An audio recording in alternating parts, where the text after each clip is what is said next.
Magandang hapon po sa inyong lahat. Ako po si Pastor Ramon ng Crosswind Church. Kumusta kayo? I hope na nasa mabuti kayong kalagayan sa kalagitnaan ng mga nangyayari sa ating panahon. Sa kalagitnaan itong pandemic na ito, patuloy tayong nananalangin at nagtitiwala sa Panginoon na ang kalooban pa rin niya ang masusunod. Dalangin ko na kayo'y nasa magandang kalusugan at katayuan sa ngayon. At nagpapasalamat ako sa marami sa inyo na nanonood ng aming mga broadcast, ang aming mga streaming services, mga Bible studies at mga vlogs. Ang tawag namin doon, devotional vlogs.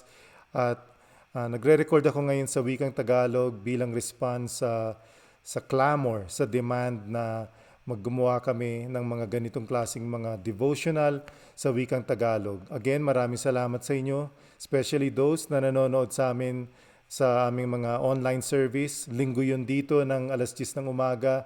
Marami sa inyo nag-stay up sa Pilipinas, alas 12 ng madaling araw, alas 12 ng hating gabi ng Lunes, nanonood kayo sa amin. Again, maraming salamat at patuloy kayong pagpalain ng Panginoon.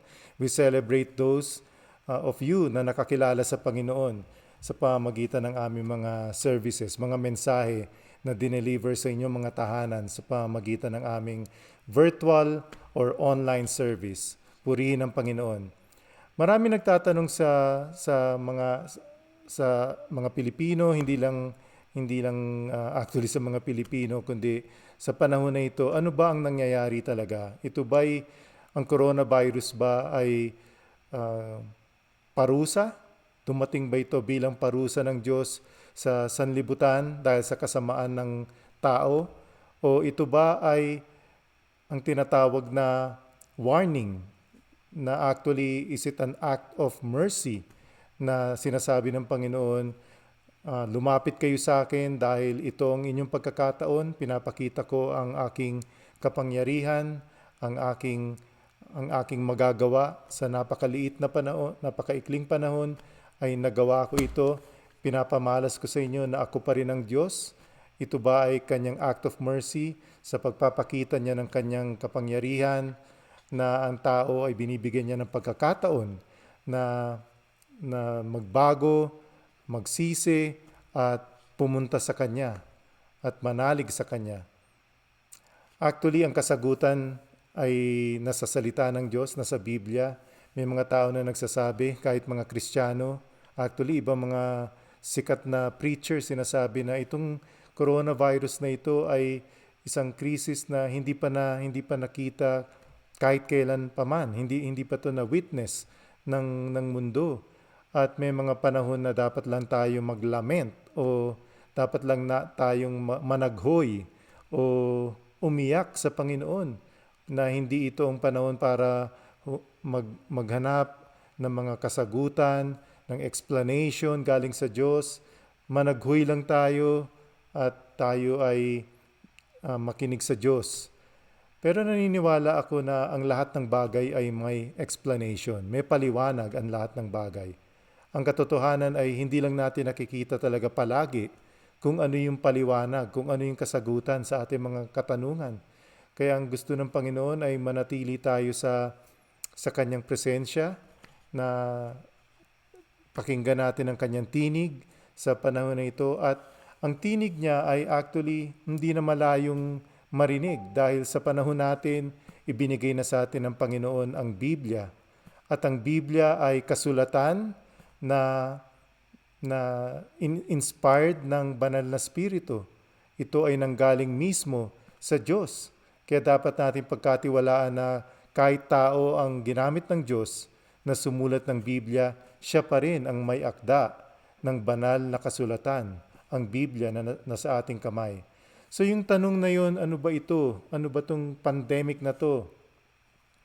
Ito ba'y paghusga ng Panginoon o ito ay warning na tipong may pagkakataon pa? Pumunta kayo sa akin.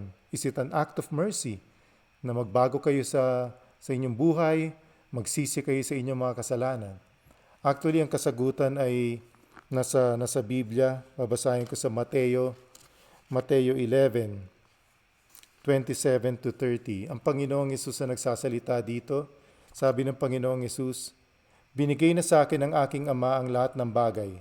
Walang nakakakilala sa anak kundi ang Ama, at walang nakakakilala sa Ama kundi ang anak, at ang mga pinili ng anak na pagpapahayagan niya. Lumapit kayo sa akin, kayong lahat na nahihirapan at nabibigatang lubha sa inyong pasanin, at kayo'y bibigyan ko ng kapahingahan.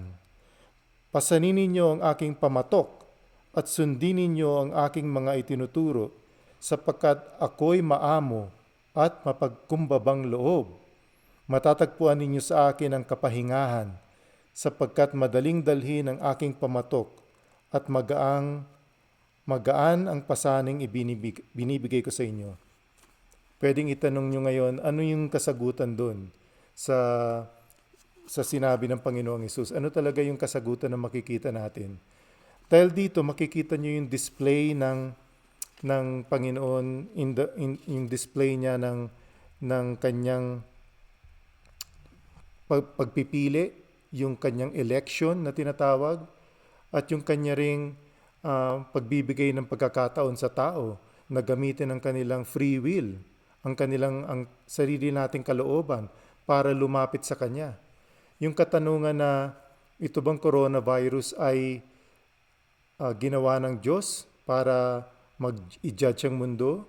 O ito ba'y tawag niya para ang tao'y lumapit sa Kanya? Maraming similar na debate tungkol dyan at malalalim na teolohiya. Ang isang panig ay nagsasabi na pati ang kaligtasan ng tao, ang Diyos huhusgahan niya kung sino ang gusto niyang husgahan. Ang Diyos pipiliin niya kung sino ang kanyang hinirang. At ang tao, ang ating pagpili ay hindi yun ang basihan ng kaligtasan. Diyos pa rin ang pipili kung pinili niyang husgahan ng mundo, kung pinili niyang husgahan ng isang tao, yun na ang kanyang destiny, yun na ang kanyang kapalaran. Pero may nagsasabi naman na ang Diyos, hinihintay din niya, gusto rin niya na lumapit tayo sa Kanya. Yung mga tao na sinasabi na hindi yung purely election.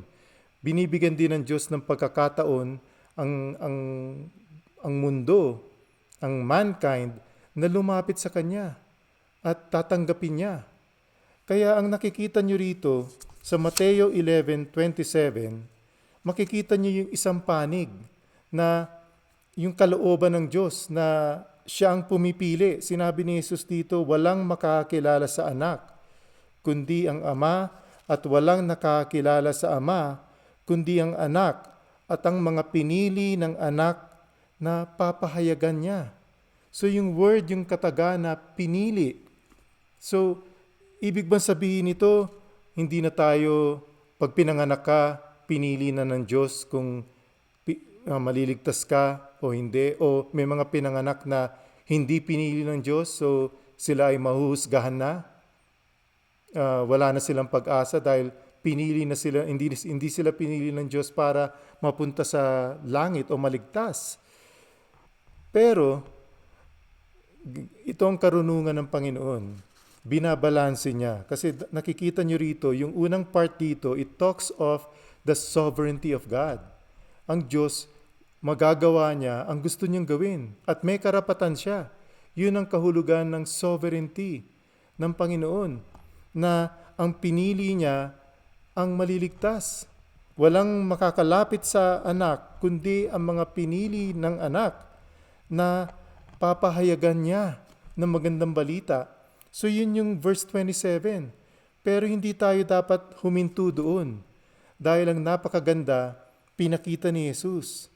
Sa verse 28, sinabi niya rito, lumapit kayo sa akin, come to me, kayong mga nahihirapan, all you who labor at nabibigat ang lubha sa inyong pasanin, and are heavy laden, yung mga nabibigatan sa inyo. I'm sure na sa panahon na ito, marami sa inyo, hindi lang kayo naghahanap ng kasagutan. Litong-lito kayo, ano ba itong nangyayari na ito? Pati ABS-CBN, yung TFC na wala na. Panginoon, yun na lang yung aking libangan, na wala pa yun. At litong-lito kayo, ano ba talagang ginagawa ng Panginoon? Nabibigatan kayo sa buhay, meron sa inyo na hindi nabibigyan nung ration, nung galing sa mga sa barangay, yung pagkain, hirap na hirap sa ngayon, hindi kayo makalabas ng bahay, yung dating routine nyo, nakakapagtrabaho kayo, hindi nyo magawa, at kayo ay may lubang pasanin. Ang sabi ng Panginoong Yesus ay ito, bibigyan ko kayo ng kapahingahan and I will give you rest. I will give you rest. Pagpapatuloy ko pa sa verse 29, pasanin ninyo ang aking pamatok at sundin ninyo ang aking mga tinuturo. Take my yoke upon you. Sabi ng Panginoong Yesus, yung pasanin ko yung aking pamatok, kunin niyo to. At sundin ninyo ang aking mga itinuturo and learn from me. Sabi ng Panginoong Yesus, gayahin mo ang aking halimbawa. Ako ang maging halimbawa mo sa buhay mo. Sapagkat, sabi ni Jesus, tungkol sa kanyang sarili, sapagkat ako'y maamo at mapagkumbabang loob. Sabi niya, for I am gentle and lowly at heart. Yun ang sabi ng Panginoon. Matatagpuan niyo sa akin ang kapahingahan sapagkat madaling dalhin ang aking pamatok at magaan ang pasaning ibinibigay ko sa inyo. So babalik ako doon sa katanungan. Parusa ba ito? O is this another chance? Is it a gentle reminder ng ating Panginoon ang nangyayaring ito sa coronavirus? Babalikan ko pa rin ang salita ng Diyos at ang karakter ng Diyos. Sinabi ni Jesus tungkol sa kanyang sarili, siya ay mababang loob, mapagkumbaba. He is gentle and lowly in heart. At sabi niya, you will find rest for your souls. Sa Kanya, kay Jesus, sa ating Panginoon, matatagpuan ninyo ang tunay na kapahingahan. So titignan natin ngayon ang katanungan na paghuhusga ba ito ng Diyos? Sa karakter ng Panginoong Yesus. Ang karakter niya ay sa ngayon mapagkumbaba siya. Minamahal niya kayo. Binibigyan niya tayo ng pagkakataon na lumapit sa Kanya. So we can look at this crisis more as an opportunity na habang buhay pa tayo, na habang ang mundo na ito ay hindi pa totally ginugunaw ng Diyos, imbis na mag-isip tayo na ito ba ay kaparusahan sa mga masasamang tao. Ang totoo niyan, maraming tao na tinitignan nila paghuhusga ito, pero hindi nila ina-apply yun sa sarili nila. Sasabihin nila si kumare, si brother, si sister, kasi masama sila. Paghuhusga yun ng Diyos para sa kanila, pero hindi ina-apply para sa sarili. Yung paghuhusga, tinitignan lang natin yung ang paghuhusga sa iba, pero hindi sa sarili. Pero how about you? Anong katayuan mo ngayon sa Panginoon? Bago tayo tumingin sa ginagawa ng iba at mag-judge na ito ay kaparusahan ng Diyos sa kasalanan ng iba sa paligid natin, alamin natin ano ang katayuan mo ngayon sa Panginoon. Nakilala mo na ba ang Panginoong Yesus? Sinunod mo ba ang kanyang mga tagubilin, ang kanyang mga utos? At ano ang iyong magiging response? Ano ang iyong gagawin sa imbitasyon ng Panginoong Yesus nang sinabi niya na pumunta kayo sa akin, lumapit kayo sa akin, kayong lahat na nahihirapan at nabibigatan. Ibigay niyo sa akin ang inyong mga pasanin. Ano ang iyong magiging response sa imbitasyon na yan? Imbis na mag-speculate tayo, tignan natin ang mercy at biyaya, the mercy and grace of God na matatagpuan natin sa Panginoong Yesus. Ito ang panahon habang tayo ay nandito pa sa mundo, habang tayo ay hindi pa dinadapuan ng sakit, habang tayo ay buhay pa. Sabi sa Bible, today is the day of salvation. Habang may pagkakataon ka pa, kapatid, lumapit ka sa Panginoong Yesus. Tanggapin mo ang kanyang imbitasyon. Dahil ang imbitasyon na ito na nakasulat sa Biblia ay para sa lahat, para sa inyo. Naniniwala ako na although God is sovereign. Meron siyang karapatan na pumili kung sino ang kanyang ililigtas. Ino-honor din ng Panginoon ang tao na tunay na magpapakumbaba, tunay na magsisisi, at tunay na mag-aasam na magbago at lalapit sa Kanya. Naniniwala ako na today is still the day of salvation. At ang basehan ko dyan ay ang sinabi ni Jesus sa aklat ng Juan naman. Sinabi niya, "Those who come to me, I will in no way cast out." Ibig sabihin, kung sino man ang lumapit sa Kanya, ay hindi niya itataboy. Kaya ang salita ng Diyos ay mapag-aaralan natin, maintindihan natin sa pamamagitan ng salita din ng Diyos.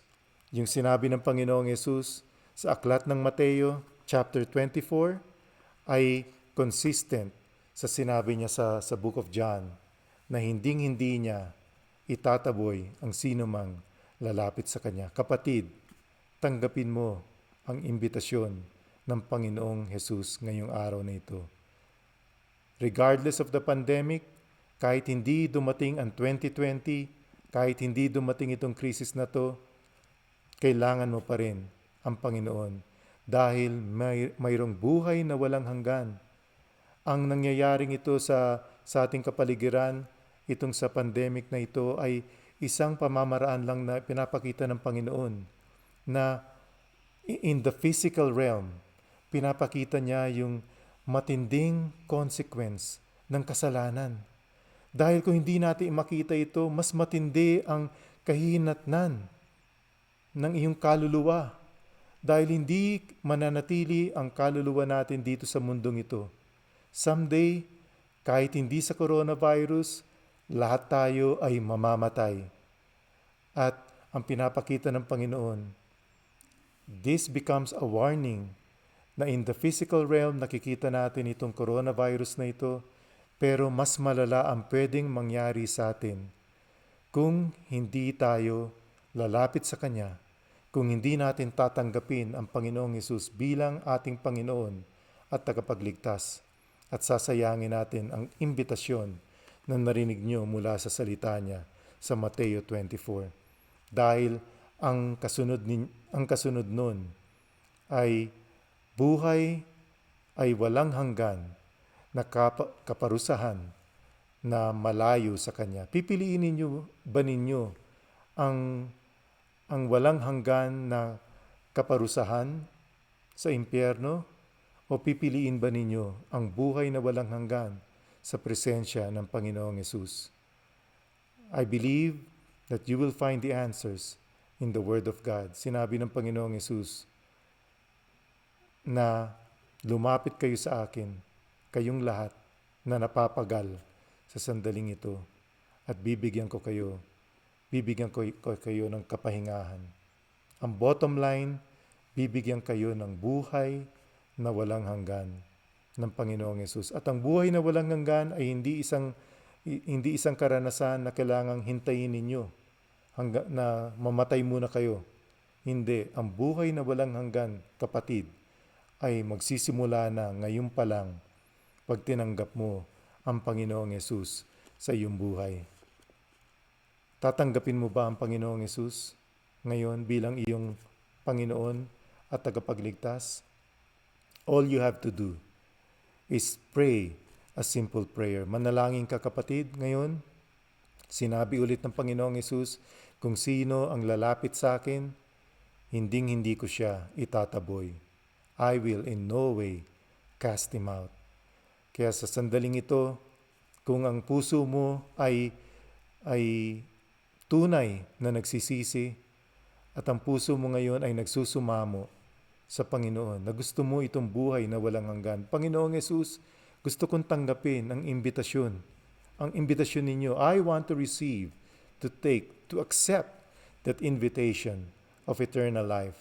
And I am coming to you today. Iniimbitahan kita, kapatid, manalangin ka kasama ko ngayong sandali na ito. Sumunod ka sa akin sa aking panalangin. Gawin natin to. Gawin natin ito ngayon.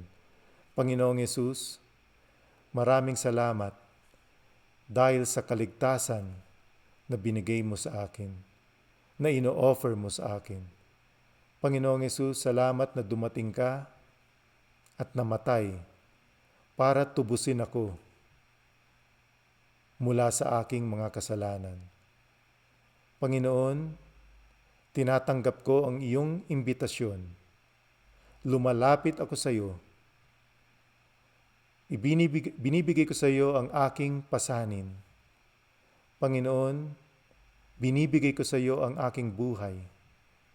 Tinatanggap kita na aking Panginoon at tagapagligtas. Baguhin mo ako. Patawarin mo ako sa lahat ng aking mga kasalanan.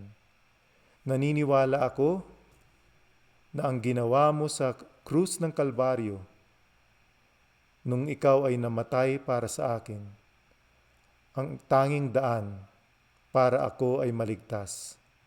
Tinatanggap ko yun, Panginoon. Lukuban mo ako ng iyong banal na dugo. Linisin mo ako sa lahat ng aking kasalanan. At Panginoon, on the basis ng iyong salita, naniniwala ako na ako ay ligtas, na ako ngayon ay may bagong pag-asa, na ako ngayon ay anak na ng Diyos. Dahil sinabi mo sa iyong salita na ang lumapit sa iyo ay hindi mo itataboy. Sinabi mo rin na kung sino man ang tumanggap sa iyo ay binibigyan mo ng karapatan na maging anak ng Diyos. Ako ngayon ay pinanganak ng muli sa pamilya ng iyong Ama. Maraming salamat, Panginoon. Fill me with your Holy Spirit. Puspusan mo ako ng iyong banal na Espiritu at gawin mo ako na isang tagasunod na magbibigay ng luwalhati sa iyong pangalan. Maraming salamat po, Panginoon. Ito po ang aking dalangin sa iyong pangalan. Amen. Amen. Kung nanalangin ka, kapatid, again, on the basis of God's Word, you have received Jesus, and then because you have done so, ikaw ngayon ay bahagi na ng pamilya ng Panginoong Diyos. Hindi ito pangako ng isang pastor na kagaya ko, ito ay pangako na nanggagaling sa kanyang salita. At huwag mong hayaan na manakaw sa iyo ang pangako na ito. Maghanap ka. Kung nasa Pilipinas ka ngayon na nakikinig, maghanap ka ng isang Bible-believing and Christ-centered church na itinuturo ang Biblia at ikaw ay magagabayan sa iyong bagong buhay at sa iyong paglago sa iyong pananampalataya. At pwede ka rin mag-iwan ng mensahe sa aming Facebook page o kaya sa ilalim ng video na ito. At kami magkoconnect sa iyo at kami ay gagabay sa iyo sa iyong bagong buhay kay Kristo. Maraming salamat sa iyong panonood, kapatid. At para sa inyong lahat, I'd like to remind you na ang gawain ng Crosswind Filipino Ministry ay magpapatuloy. Kami ngayon ay nag-host ng mga Bible studies dahil sa mga restrictions ngayon. Meron tayong mga Bible studies na ginagawa natin online, pero everyone's welcome to join. Meron na kaming pinagpapatuloy namin ang gawain ng Panginoon na inumpisahan sa Crosswind Filipino Ministry. So maging bahagi kayo ng gawain na yan para sa Pilipino sa Metro Denver. Sumali kayo sa online Bible study groups in Tagalog. Kung meron kayong tanong, just email me. Andyan ang email address ko, ramoncrosswind@gmail.com. At ngayon, dahil tayo ay isang church na wala ng mga pader, a church with no borders, praise the Lord, ay kahit sino, hindi lang to para sa Metro Denver, kahit sino ay pwedeng sumali dito sa mga Bible study na ito. Kung kayo ay interesado, reach out to me sa aking email address na ibinigay ko rito at papadala ko sa inyo ang information para maka-join, makasali kayo. dito sa aming mga Bible studies na ito at sa aming mga pagsamba sa wikang Tagalog. Maraming salamat sa inyong lahat at pagpalain kayo ng Panginoon. Manatili kayo sa inyong tiwala sa ating Diyos dahil kahit sa ano pang nangyayari ngayon sa ating kapaligiran, sa buong mundo, ang Diyos ay maluluwalhati. Praise the Lord. At ang Panginoong Yesus ay babalik na. Jesus is coming soon. God bless you all.